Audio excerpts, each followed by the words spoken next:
J.D. Vance. J.D. Vance says he is prepared to become president if, God forbid, a terrible tragedy happens. J.D. Vance has said that, by the way, he is ready to take on the presidency if, God forbid, a terrible tragedy happens to Donald Trump. Yes. In a wide-ranging, by the way, interview with USA Today, the vice president says that he was confident President Trump will see out, by the way, the rest of his term, but added he has had a lot of on-the-job training. And he also, by the way, enlisted to White House. Correspondent Francesca Chambers, Trump was in incredibly good health, by the way. Yes, good health, Trump now. Despite recent questions about the presidential physical well-being. And Vance, by the way, says that Vance said he's got incredible energy, and white most of the people who work around the president of the United States are younger than he is. And I think, by the way, we find that he actually is the last person who goes to sleep.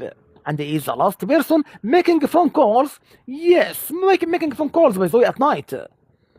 And he is the first person, by the way, who wakes up and is the first person making phone calls in the morning. Yes, actually, terrible tragedies happen. But I feel very confident the President of the United States is in good shape and is going to serve out the remainder of his term and do great things for the American people.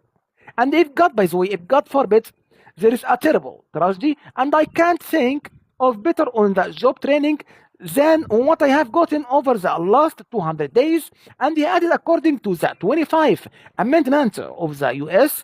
Constitution, the Vice President, by the way, assumes the full title and responsibilities of the President if they die or resign or are removed from the office. Yes. There have been, by the way, 9 instances of a Vice President succeeding their president during a term. For example, Calvin Coolidge, by the way, was a vice president under Warren G. and Harding and became president after Harding died suddenly on 2nd of August 1923. And Vance, by the way, comments follow recent concerns over Trump health after visible bruising was spotted on his hands.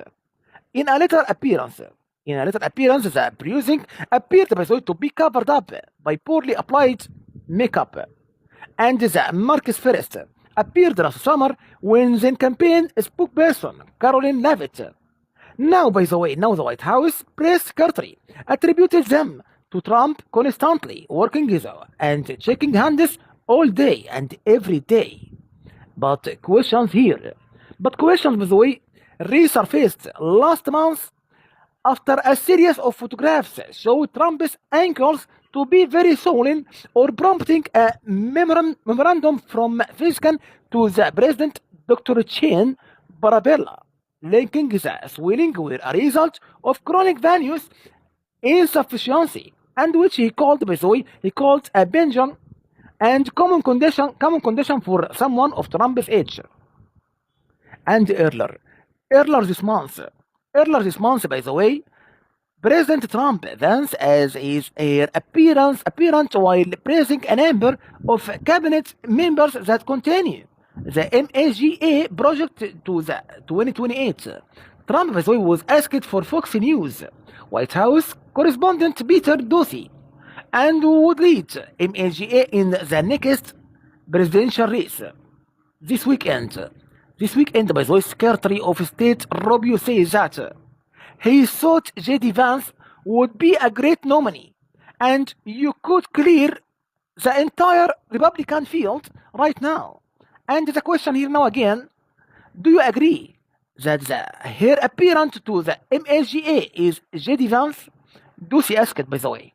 Well, I think most likely, by the way, in all fairness, he is the vice president, and I think Marco, by the way, is also somebody that maybe would get together with J.D. Vance in some form.